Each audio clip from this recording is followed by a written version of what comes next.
এই যে দেখেন কত সুন্দর, ওপরটাও দেখেন ফাটা ফাটা হয়েছে। নাস্তাগুলো দেখেন কত সুন্দর হয়েছে। এই যে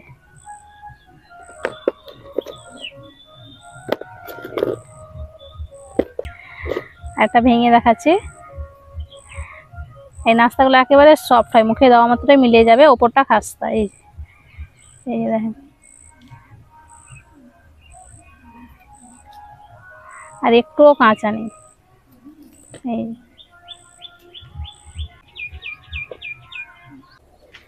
এই যে দেখেন সেই কুল গাছ আপনাদেরকে কাটা দেখিয়েছিলাম, তো এখন দেখেন কত ঝাঁকড় হয়ে গেছে, আর পাতা বের হওয়ার সঙ্গে সঙ্গে কিন্তু ফুলও এসেছে। তো এই ফুলগুলাকে ছাড়িয়ে ছাড়িয়ে দিতে হবে। এই ফুলগুলা বর্ষার সময়তে কুল হবে, আর বর্ষার সময়তে কুলগুলা খাওয়া যাবে না, অনেক পোকা হয়।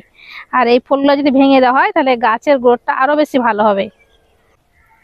আসসালামু আলাইকুম, মেহেক কিচেনে আপনাদের সবাইকে স্বাগত।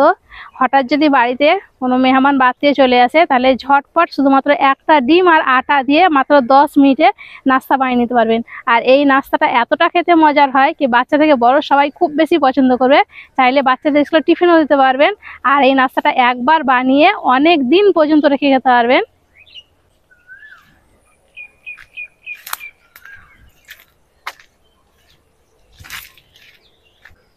প্রথমে ডোটা রেডি করব, তার জন্য একটা ডিম ভেঙে নিব।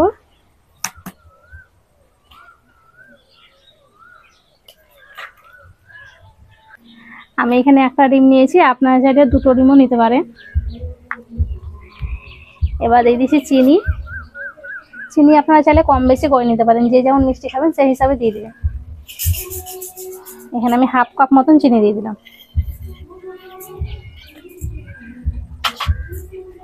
আর দিয়ে দিচ্ছি চা চামচের 3 চামচ সাদা তেল।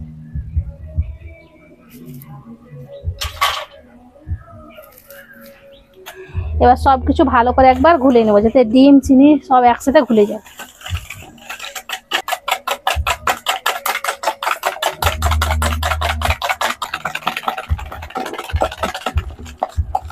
এই নাস্তাটা বানানো এত সহজ, ঝটপট বানিয়ে নিতে পারবেন, কোনো রকম রেস্টে রাখার কোনো দরকার নেই। চা বসিয়ে এই নাস্তাটা বানিয়ে নিতে পারবেন। ভালো করে আমি ঘুলে নিয়েছি। এবার দিয়ে দিচ্ছি ময়দা।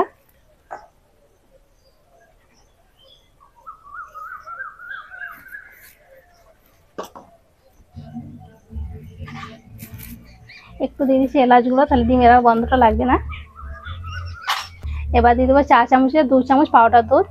এই দুধটা দেওয়ার কারণে আরো বেশি ভালো লাগে নাস্তাটা খেতে। চা চামচের হাফ চামচ লবণ, চা চামচের হাফ চামচ খাবার সোডা।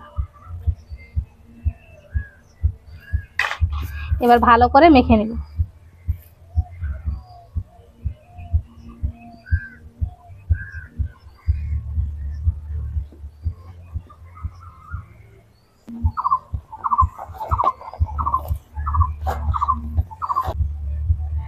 অল্প অল্প নর্মাল পানি দিয়ে মেখে নেব।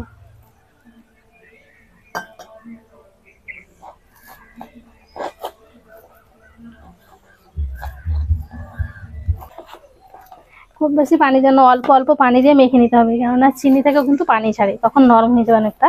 আর যদি নরম হয়ে যায় তাহলে একটু ময়দা দিয়ে দিবেন, আর যদি শক্ত হয় তাহলে পানি দিয়ে মেখে নেবেন, তাহলে পরেই হবে।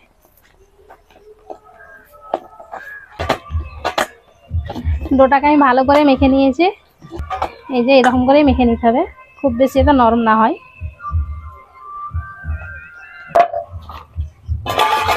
এবার একটা মোটা করে রুটি বেলে নেব।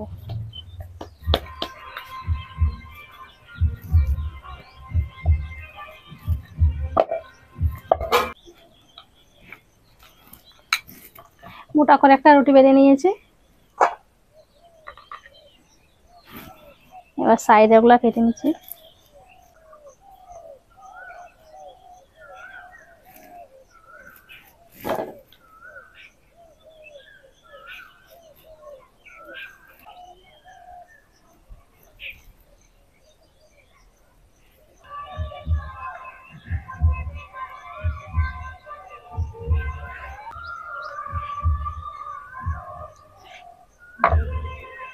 এই যে এইভাবে করে কেটে নেব, আর মোটাটা দেখেন এইরকম।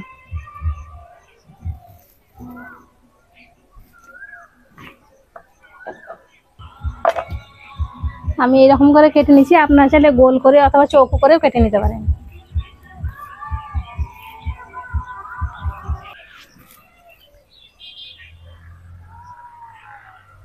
সবগুলো আমি এইভাবে করে কেটে নিয়েছি।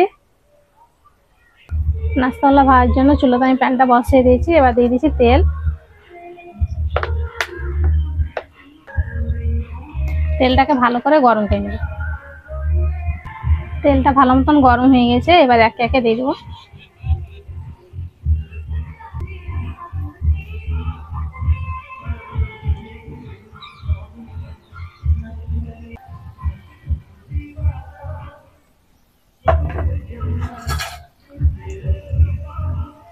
এবার চুলোর আঁচটাকে কমে দিতে হবে, হালকা আঁচে ভেজে নিতে হবে। নাস্তাগুলো দেখেন তেলের উপরে ভেসে উঠেছে, এবার উল্টে দেব।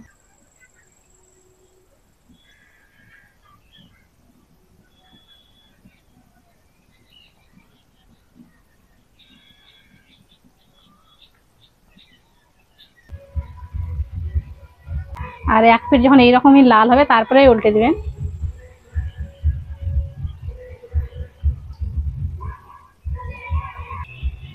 এবার হালকা আছে একটু টাইম নিয়ে ভাজতে হবে, তা না হলে কিন্তু যদি জোরে আঁচ দেন তাহলে উপরে কালার চলে আসবে, ভিতরে কাঁচা থেকে যাবে, তখন নাস্তাটা খেতে ভালো লাগবে।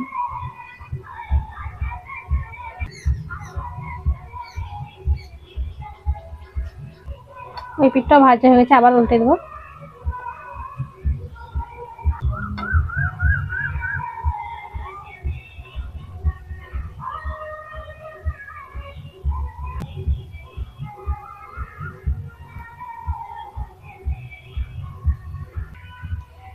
বিস্কুটগুলা কিন্তু আমি হালকা আঁচেই ভাজছি, আর একটু কালার করবো করে উঠিয়ে নেব।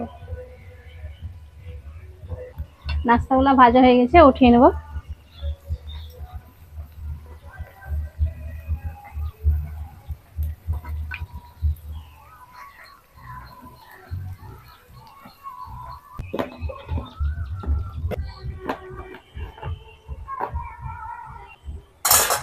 সব নাস্তাগুলো ভেজে নিয়েছি। নাস্তা নিয়ে আমাদের ফুলবাগানে চলে এসেছি। এবার দেখেন নাস্তাগুলো কত সুন্দর হয়েছে। এই যে দেখেন কত সুন্দর লাগছে দেখতেই, কালারটাও দারুণ হয়েছে।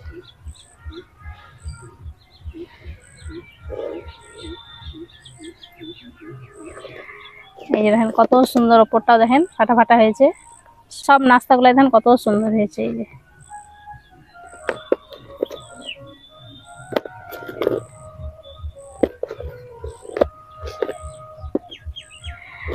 একটা ভেঙে দেখাচ্ছি। এই নাস্তাগুলো একেবারে সফট হয়, মুখে দেওয়া মাত্রই মিলিয়ে যাবে, ওপরটা খাস্তা। এই যে দেখেন, আর একটুও কাঁচা নেই। এই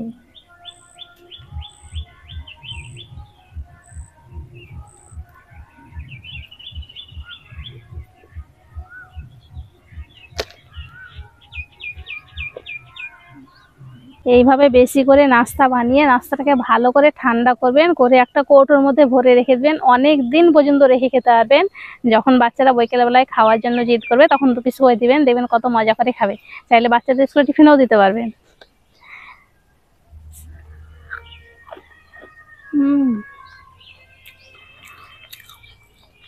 নাস্তাগুলো খেতে এত সুন্দর হয়েছে, আর না বানিয়ে খেলে বুঝতেই পারবেন না যে কতটা এটা টেস্টি।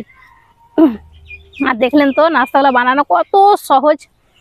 হাতে যদি মাত্র 10 মিনিট সময় থাকে ঝটপট এটা বানিয়ে খেতে পারবেন। আশা করছি আজকের এই নাস্তা রেসিপিটি আপনার অনেক ভালো লেগেছে। ভালো লেগে থাকলে প্লিজ লাইক কমেন্ট শেয়ার করবেন, আর আমার চ্যানেলটি অবশ্যই সাবস্ক্রাইব করবেন। সবাই ভালো থাকবেন, সুস্থ থাকবেন। ধন্যবাদ।